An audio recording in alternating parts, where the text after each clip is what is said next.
What's up, everyone? So today we have this, what is this, a JS45 on the table. The owner is getting rid of it. He's giving it to, I don't remember if it was his son-in-law or son, one of the two, but he said last summer and a little bit towards the end of fall, before he put it away, it was doing two things. One, it was very hard to start sometimes, especially if it was warm. Now that's key. And two, when he was maybe taking the bag off, he let go. It doesn't have a clutch, so when you let go, it turns it off. If it wasn't hard to start, it wouldn't start for like 10-15 minutes. And he told me it was especially bad when he would be kind of forgetting the level of the grass that he has in the bag and the machine is kind of running a little harder, or if he was gone and maybe it was like a week before he mowed and the grass is more tall or wet or whatever. So this engine was strained, it'd be even more difficult. So I told him there's three possibilities in my mind that are more common to cause this. So he told me to fix all three. He doesn't care. He just wants to make sure this is good to go and his son or son-in-law doesn't have to worry about it. So we're going to fix all three. One of them, actually no, two of them are going to require going to the store or online. If you watch my video on spark plugs, you'll know you should never buy those online. But we are going to fix all three. So let's get started. So the first thing that we're going to do is take off the cover, because the recoil on this machine might, or not recoil, the coil for this machine might be causing this problem. So I'll just take this off first, or at least right there. So we're gonna have to take off a few things, and with this tube it's gonna be a little annoying, but it is what it is. Let me explain why while we do this. So the reason why it could be the coil is over time they kind of get a little aged, and with age they kind of, especially when they get hot, don't like to really run as well as they used to. I mean, I'm sure everyone can understand that, but when they get too hot, they'll start cutting out, or they will not want to start again. So depending on what stage you are in of their failure, it's kind of the beginning of the end. So we're just going to get this fixed up and consider it good.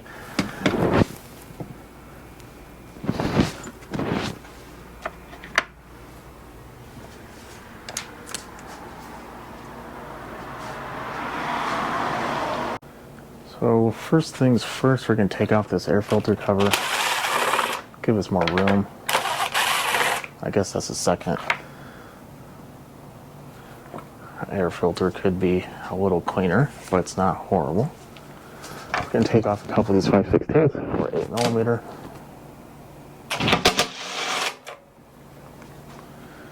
Now you want to pay attention. These have like a little shoulder on them, or they're not your standard.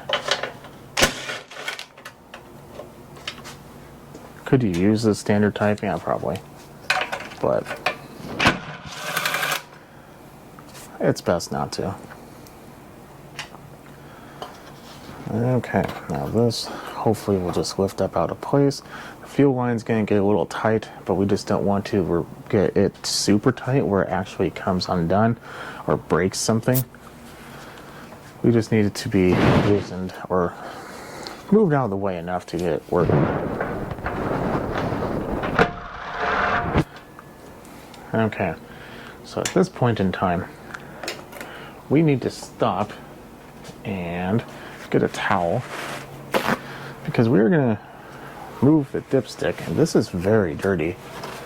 So we want to kind of brush some of this dirt off, because if we don't, we potentially can introduce dirt into the motor, and that's just not a good idea.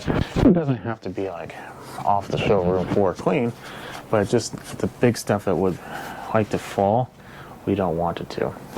Now at this point, we just lift up.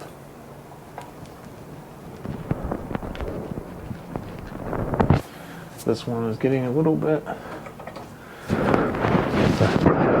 hassle. There we go. And then we twist it around. We don't actually want to remove it completely because, yet again, dirt. Now we're going to take a 3/8. It's going to be a little easier with an extension. We take a 3/8 and we need to take off the back 2 bolts.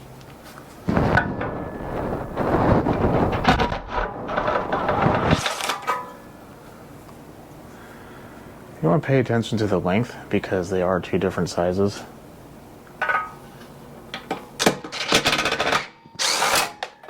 Oh, that one slipped. Hopefully it's not going to be super difficult. No, it's right here, okay. This tube kind of makes a little bit of a hassle. I forgot. This thing does have that shield. Yeah, we'll take it off in a minute. Next, we have 2 in the front.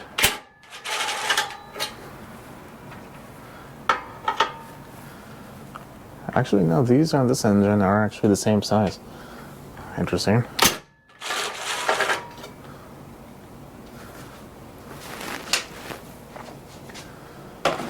Now, I forgot to take off this little exhaust shield bolt, so let's take that off.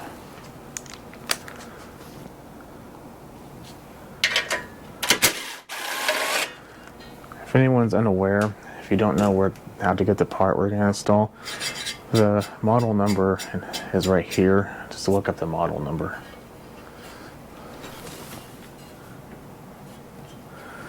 Now, if you want to take the shield off, you can. I'm just going to kind of bend it out of the way. It's probably not the best of ideas, but it's also not the worst. Now, because we didn't take off the fuel tank, we're just going to set that off to the side. Okay. Now, we have our coil. Now, the problem with this coil is this. I went on the internet and found one that this said it should be, and the image online is very different than what I actually got. It's kind of weird, but we're gonna see if it fits. As long as it fits and works, I don't really care. On this, a lot of them will say this side up or down or whatever. This is this side out, along with some numbers. Looks like it was made May 22nd of 2024. That's good. This is actually a 1/4 inch, so we need to get another size.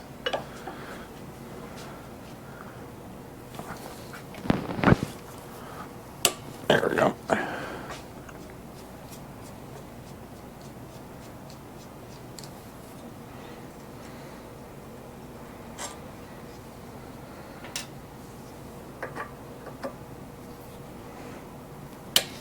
Wow, these are really on there. Okay.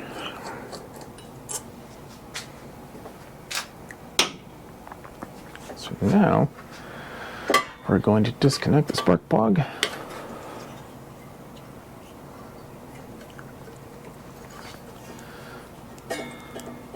Remove the kill wire. We're going to look at the kill wire and make sure it's not like frayed anywhere, because that could have been a problem as well. Usually it's not, but this also said this side out, except this one also says cylinder side. There is a way to test these. However, if you don't have spark and you checked everything else, just replace it. It's cheap, it's easy. Let's see if this fits. Because the kill tab is on the bottom, I'll just put that on first. I may be taking it off, don't know yet.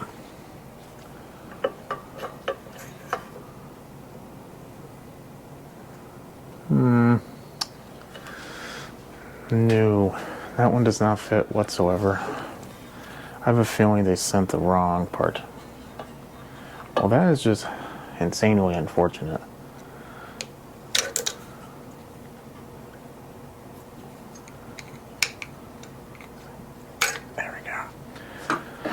Well, I'm going to look and see if I have another one, and I'm going to have to return that one, but I'll be right back. Okay, so there's two part numbers you can look up based on this engine type, which is a Briggs Intech. It is either a 590-454, or you can get a universal of 440-467. I would highly recommend you don't get the universal one. Definitely try to get the one that actually has a Briggs number. I was able to find one. It will be here tomorrow.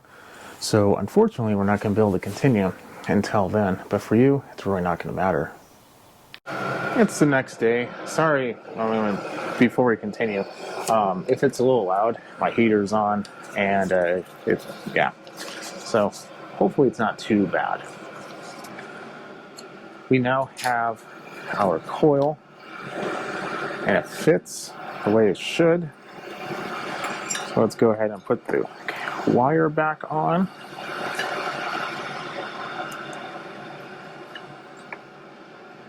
And this one didn't come with a boot, but we'll steal it from the other one. It's not that big of a problem.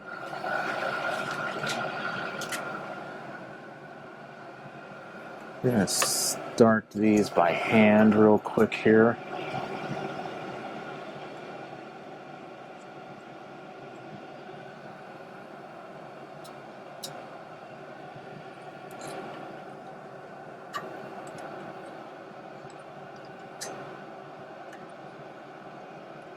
There we go. Run them down a little bit more. We do need to gap it, but it's not going to be a problem. There we go. Still can be moved. This is roughly 0.010 of an inch.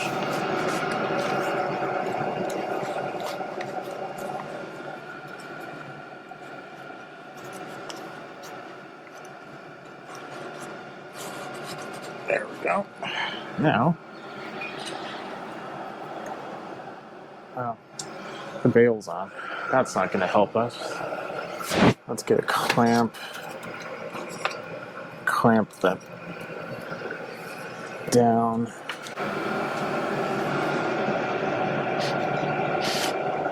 Uh-oh.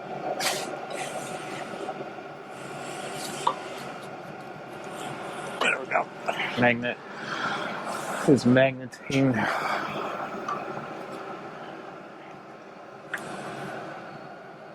Tighten this up.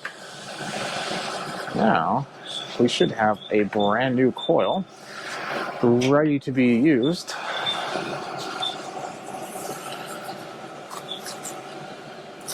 There we go. So, in addition to that,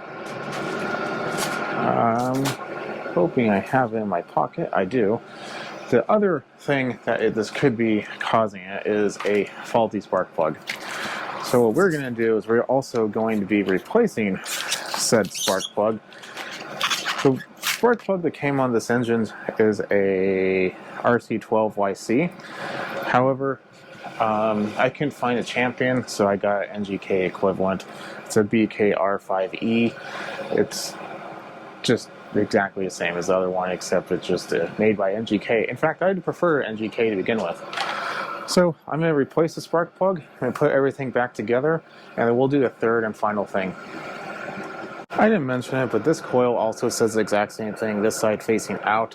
So you just want to make sure you don't put it upside down, because it can be mounted upside down. If you do that, you're going to run into a timing issue, and if it's super bad, it will actually pull the recoil or the rope out of your hand. It might actually hurt your hand. So you want to be very careful that you pay attention to the markings on it. When you put this cover on, there's these little tabs on the side. You want to make sure that it fits inside the cover. If you don't, and they're on the inside, when the magnet goes by, it'll actually clank on it, and it can make a noise, usually in startup and when they shut it off. It can kind of freak you out if you're not aware of it. So make sure when you put it on that those are in a proper location. The next reason why we're going to fix, or next thing we're going to fix, is a valve clearance. The reason why is this. With it being the majority of the issue only when it's a little overworked and warm, maybe the clearance is too tight. So I have it tipped up a little bit so the oil doesn't come out of it.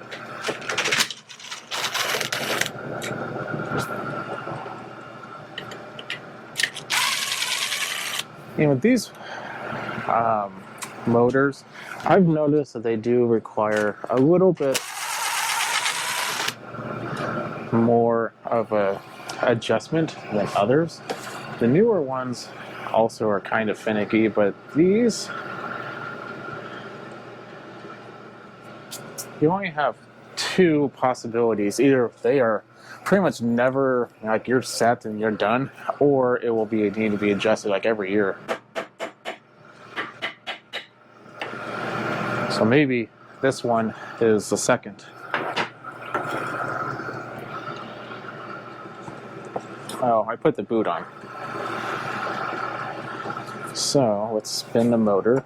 Kind of wish I would. There we go. So that is the intake? Yeah, no, that's the exhaust. Okay. So, per a Google search I just did, this should be for the intake in between 2 and 4 thousandths. So let's get, like, let's try 4 and see what happens.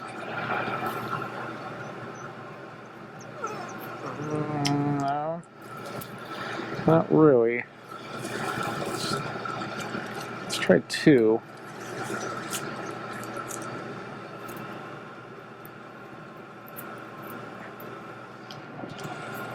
Okay, I think we might have our problem, because this is supposed to be tight, but not that tight. Just gonna jiggle it real quick to make sure it wasn't, like, jammed or anything. But no, it's just too tight. Okay. So, good news is I think we found it.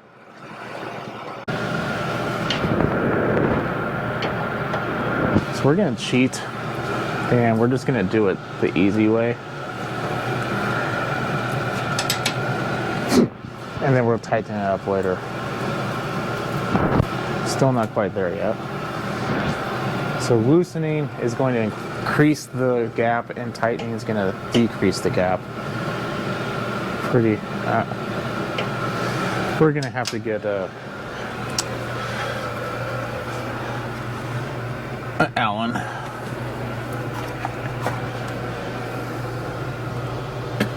I don't know what size it is, though. Oh, wow, first try. So, let us get this prepared. So here's a tip. Inevitably, when you do this and you tighten it down, it's going to close the gap a little bit. So 4 is really the high end. I'm going to do this at 4. And so this is a little bit loose for 4, but to be honest, I'm okay with that. Because, like I said, when we tighten this down, it's probably going to close that gap a little bit.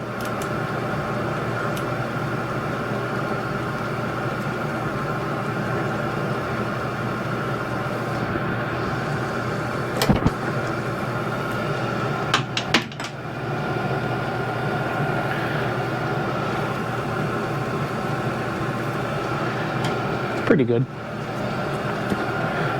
I think I need to get a different size of Allen, though. I don't think that was quite the right size. Okay, so that's now tight, and we're still about 4 thousandths, so that's good. Now let's pull it. Now that that is down, let's see what this is. This should be in between a 5 and 7. This is 4. That's also a little tight. So I'm going to do exactly the same thing on this one as I did, and then I will bring you back. So right now we're at a moment where The exhaust 5 fits pretty good. 6 is a little too snug for my liking, so it's anywhere between 5 and 6 thousandths. And the intake is set at just a hair over 4. I'm not going to be worried about that, even though 4 is the high end. This apparently has a tendency of getting tighter over time rather than looser, so I'd rather just have it a little bit on the open end in comparison. So right now I'm going to put the cover back on, and then we'll put you over there and we'll see what happens. I'm really hoping that it hasn't been sitting longer than he had told me, because I never actually heard this engine run, at least not recently, so really hoping I don't have to deal with dealing with the carb. But moving on, let's prime it. Even, I mean, the carb wouldn't be a cause of this unless like the fuel cap went bad, but even then, I don't think that's the problem. This is supposed to be, whatever. The plug is connected? Yes, it is, okay. This is a weird drive system. I'm not sure I like it.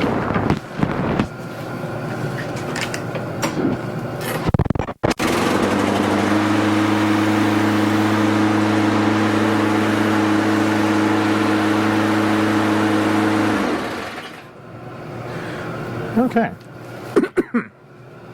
So, what I'm going to do right now is I'm going to let it run outside for like 20 minutes, and then I'm going to bring it back on the table, and we're going to try this again. It's been about 15-20 minutes. Let's give it a pull.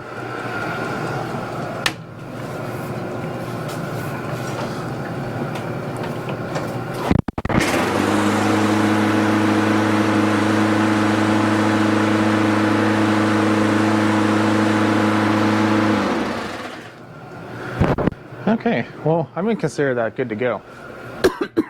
The reason why I'm going to believe that is it's a little hard for me to mow grass right now. It's January, and grass doesn't grow here in January. So not going to be a whole lot I can do. It's also a little hard for me to test it because it's cold. Even though I let it run, it's still cold outside. So, I mean, right now, the heater's on, so just to let you know, it's like 27 degrees. It's clear, but it's 27 degrees, so it's still cold. Having said that, that's why the owner wanted to do all 3 things. So, more likely than not, I think it was probably the valves. They were really tight, metal will expand when it gets hot, and then that's going to make it harder to build compression. The valve's clearance would be pretty much gone, and it's going to be a problem. Having said that, it could also have been the coil, which is why we changed it. In addition to that, it could also have been the plug. You can check both the plug and the coil with a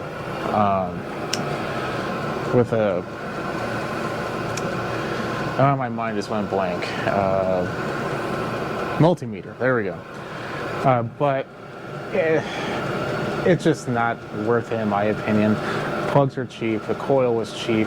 Even then, the dude was totally willing to just buy it, and he's okay with having to buy a coil for his son or son-in-law, whoever he is. So, having said that, this should be done. The only other thing, like I said, I hinted to it, could potentially be that fuel cap. If the hole is partially blocked, you need a vent. You don't want a sealed system in this, and if you don't have a vent, then the cap will not the cap, but the carb won't actually be able to fill the bowl, and eventually when you run out of fuel, it's going to take a while for it to fill to the point where it will start. Now, I don't think it's the cap, because he can run it for as long as he wants. It's just restarting it that's the problem. If it was the cap, it would die. So I'm going to go ahead and consider it good to go. If you like what you see, keep watching, subscribe, follow me on Instagram at SmallEngine101. If this helped you out, put a thumbs up. It definitely helps me out. And I'll catch you in the next video. You have a good night.